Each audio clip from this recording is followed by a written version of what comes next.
Hi everyone, it's Miss Townsend here. I'm reading you today chapter 15 from A Long Walk to Water. Southern Sudan, 2008. Even though the water spraying out of the borehole was brown and muddy, some of the little boys wanted a drink right away, but their mothers held them back. The men kept on working with the drill. Their leader talked to Naya's uncle and father and some of the other village men. Later, Depp explained things to her. "Don't worry," he said. "The water is muddy because it is still mixed with the old water that they were using from the pond. They have to drill further down to make sure of getting deep enough into the good, clean water underground.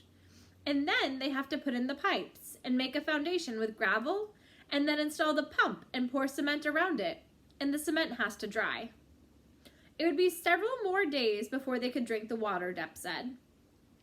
Naya sighed and picked up a big plastic can. Yet another walk to the pond. Nairobi, Kenya, Rochester, New York, 1996. The Lost Boys. That's what they were being called in America. The boys who had lost their homes and families because of the war and had wandered, lost, for weeks or months at a time before reaching the refugee camps. The aid worker explains this to Salva and the 8 other boys he would be traveling with. The woman spoke mostly English. Sometimes she said a word or two in Arabic, but she did not speak the language well. She tried her best to speak slowly, but she had many things to tell them, and Salva worried he might misunderstand something important.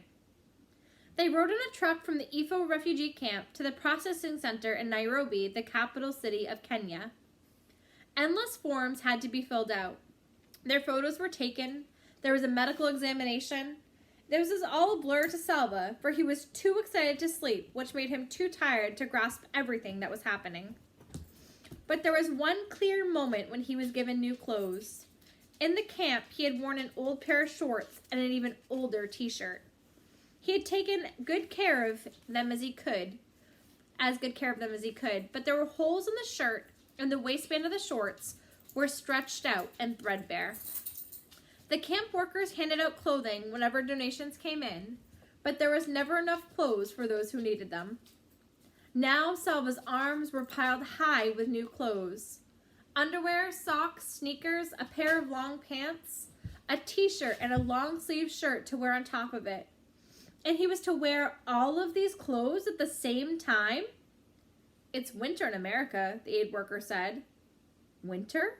Salva repeated. "Yes. Very cold. You will be given more clothes in New York." "More clothes?" Salva shook his head. "How can I possibly wear any more clothes?" Salva could hardly believe his eyes when he boarded the plane in Nairobi. Every person has a seat, and they all had luggage too. With all these people, hundreds of heavy padded chairs, and all those bags, how would the plane ever get off the ground? Somehow it did. Not like a bird lifting off lightly with quick flapping of wings, but with shrieks and roars from the engine of the plane as it lumbered down the long runway, as he had to try as hard as he could to get into the air. Once the plane was safely aloft, Salva stared at the scene outside the small window. The world was so big, yet everything in it was so small.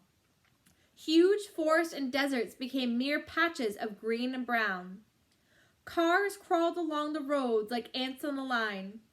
And there were people down there, thousands of them,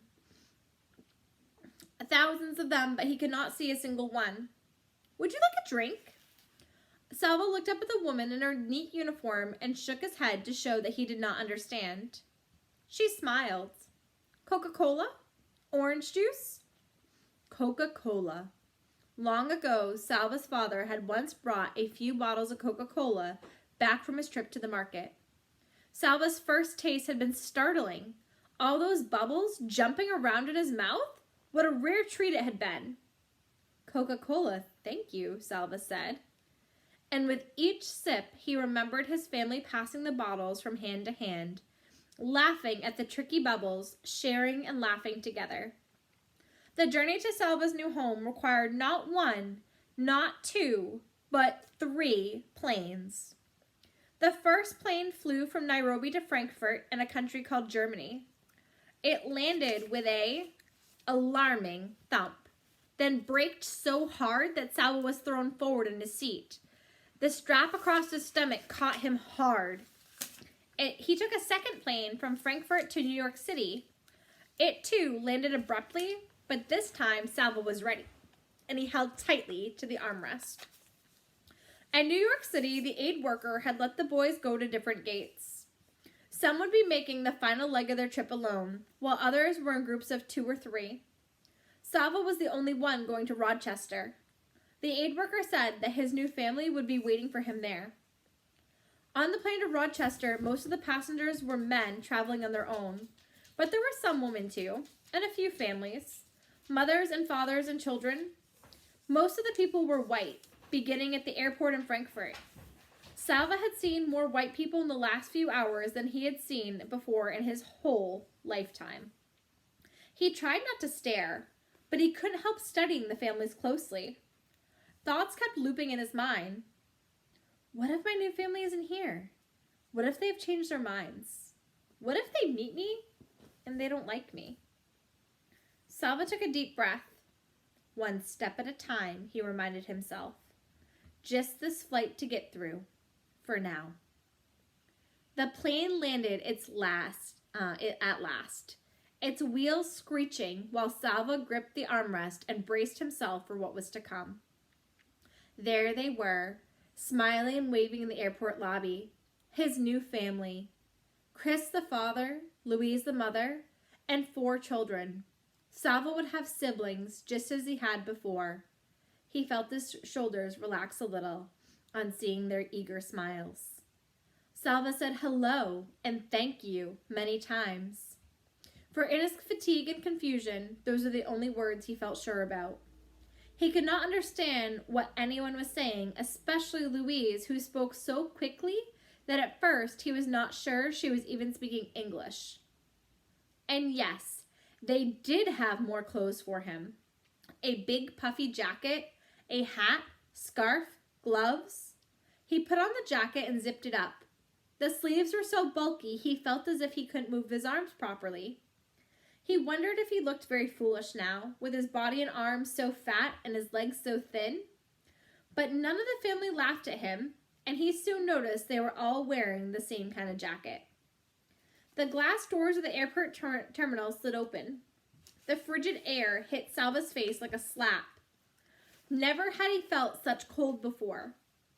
In the part of America where he had lived all his life, the temperature rarely dropped below 70 degrees. When he inhaled, he thought his lungs would surely freeze solid and stop working. But all around him, people were still walking and talking and moving about. Apparently, it was possible to survive in such cold temperatures, and he now understood the need for the awkward padded jacket. Salva stood inside the terminal doors for a few moments. Leaving the airport, he felt like leaving his old life forever. Sudan, his village, his family. Tears came to his eyes. Perhaps the cold air blowing through the open doors. His new family was already outside. They turned and looked back at him. Salva blinked away the tears and took his first step into a new life in America. Thanks for joining me for chapter 15, guys. See you soon.